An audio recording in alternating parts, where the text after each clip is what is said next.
biyaya sa atin ng ating Panginoon. Isang mga aral na tungkulin na dapat natin na gampanan. Dahil ang bawat isa sa atin ay may pananagutan sa ating kapwa. So, mayroon pong munti pang karagdagan, nakapahayagan ang ating ginang tungkol sa paghahari ng Diyos. Ihahayag niya ang karagdagan sa hapon ito na biyaya at pagpapala. Walang dilit iba, Ginang Connie.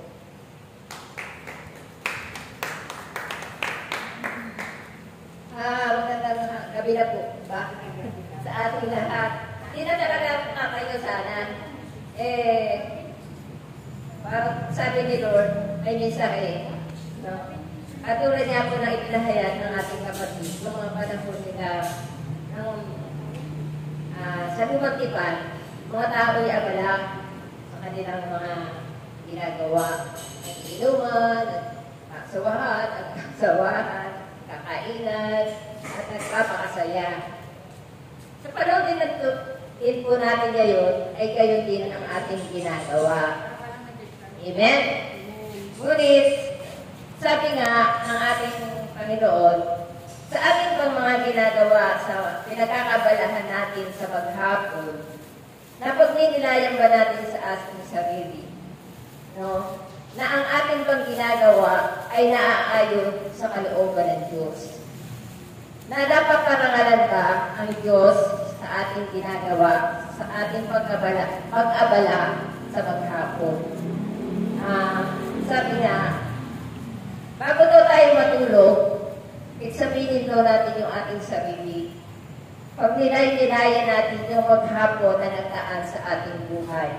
Lahat ng ating ginawa, lahat ng ating mga nasabi, at lahat ng ating mga iniisip.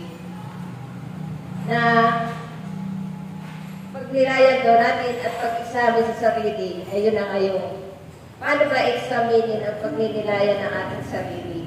Kung ang ating mga ginagawa ay nakaparangalan ng Diyos at naaayon sa Kanyang kalooban. Amen? Yan. Ang una doon natin pagbabatayan ay yung 10 utos ng Diyos. Sa ating bang pagkigising pa lang natin sa umaga, ay ano pa yung ating uunahin? Ay ang una nating paparangalan ng Diyos, sasalamatan natin ang Diyos. At gayon din sa lahat ng ating gagawin sa maghapon na ang Diyos nawa ang manguna sa atin. Upang lahat ng ating gagawin ay naaayon sa iyong kalooban. No? Na ang ating bangkot sinasamba sa ating mga ginagawa ay ang Diyos. O ang ating mga ginagawa mabuti ay ang napaparangalan pa ay Diyos o yung sarili natin. Minsan sa ginagawa natin mabuti ay yung para sa atin, para tayo ay purihin at maparangalan. Ngunit, ang sabi ng Panginoon, sa inyong paggawa ng mabuti, dapat ang Diyos ang napaparangalan at hindi ang sarili. Yun, makasunod tayo sa ipinag-uutos ng Diyos. Ang pagbabatayan natin ay ang 10 utos. O yung 2 utos na may nakamahalaga. Yung ibigin natin ang Diyos ng buong puso, ng buong pag-iisip, ng buong kaluluwa at buong lakas. Yan.